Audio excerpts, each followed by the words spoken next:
পরিবারের বড় সন্তান স্বাভাবিক তার দায়িত্ব একটু বেশিই থাকবে। আর সেই দায়িত্ব ঘাড়ে নিয়েই কিন্তু সে তার জীবন যুদ্ধে নেমে পড়ে। আর এই যুদ্ধটা করে শুধুমাত্র তার পরিবারকে ভালো রাখার জন্য।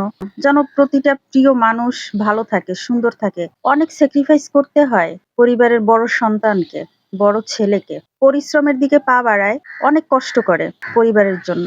কিন্তু নিজের জন্য কিছু করতে সে ভুলেই যায়। তার ঘাড়ে একটা দায়িত্ব চলে আসে। আবার কিছু, কিছু ক্ষেত্রে তার উল্টাটাও দেখা যায় যে খুবই অল্প বয়সে বাবা থাকে না বা আ সংসারের হাল ধরার মতো কেউ থাকে না। তখন কিন্তু খুব অল্প বয়সেই এই জীবন যুদ্ধে নেমে পড়ে। আবার অনেকে আছে পড়াশোনার মাঝপথেও কিন্তু পরিবারের হাল ধরে। বড় সন্তানই ধরে, বড় ছেলেটাই ধরে। বড় ছেলেটা পরিবারের সবাইকে ভালো রাখার জন্য সে এত স্যাক্রিফাইস করে যাচ্ছে। নিজের জন্য কিছুই করতেছে না। যে তারও একটা জীবন আছে।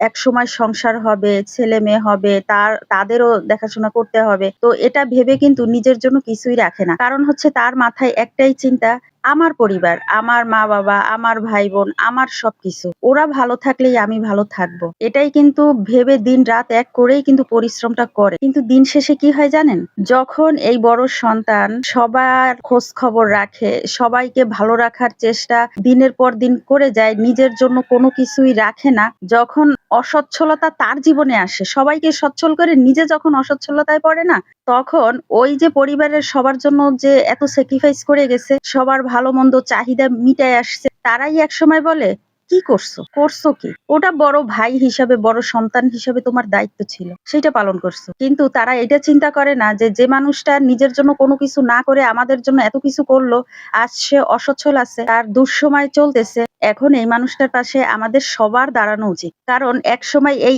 একটা মানুষ আমাদের পাশে ছিল। এখন না হয় আমরা সবাই মিলে তার পাশে থাকি। আচ্ছা, এই বুঝটা কি তাদের বোঝা উচিত না? আমার মনে হয় বোঝা উচিত। আসলে বড় সন্তানরা এমন হয় যে তারা প্রতিবাদ করে না। কারণ তারা সবসময়ের জন্য পরিবারের প্রত্যেকটা মানুষকে ভালোবাসে। আর এই ভালোবাসার সুযোগটাই অনেক পরিবারের অনেক ভাই-বোন, মা-বাবা নিয়ে থাকে। ওই যে একটা কথা আছে না, নরম মাটিতে পা দিতে অনেক বেশি মজা, কারণ এখানে ব্যথা পাওয়া যায় না। আর পিচ ঢালা পথে আপনি খালি পায়ে হেঁটে দেখবেন আপনার পায়ের তালুর মধ্যে কিন্তু পাথরের কণা বা ইটের কণা এগুলো ফুটবে, আপনি ব্যথা পাবেন। তখন কিন্তু আপনি সতর্ক হয়ে যাবেন। ওখানে আর ওই খালি পায়ে হাঁটতে যাবেন না। এটাই হচ্ছে চরম বাস্তবতা। বড় সন্তানেরা অনেক স্যাক্রিফাইস করে, কিন্তু দিন শেষে শুনতে হয়, "তুমি কি করছো? এটা তোমার দায়িত্ব ছিল।"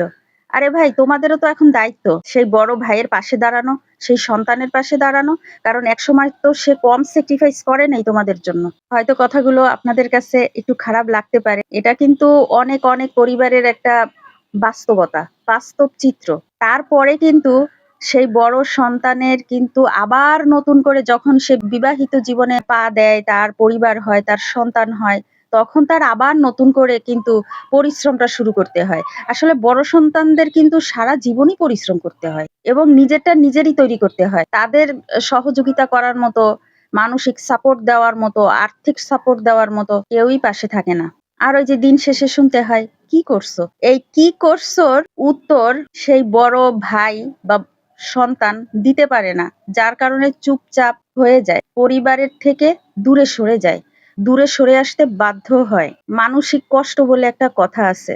শারীরিক কষ্ট মানুষ ভুলে যায়। ১ দিন, ২ দিন, ৫ দিন, ১০ দিন থাকে। কিন্তু মানসিক যে যন্ত্রণা, মানসিক যে কষ্ট, এটা কিন্তু সহজে ভুলে থাকা যায় না। তো আমার কথা হয়তো অনেকের কাছে ভালো লাগবে বা খারাপ লাগবে। অবশ্যই ক্ষমা সুন্দর দৃষ্টিতে দেখবেন। কিছু বাস্তব কথা তুলে ধরলাম।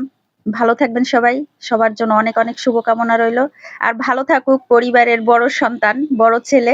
সবার জন্য অনেক ভালোবাসা রইলো। আল্লাহ হাফেজ।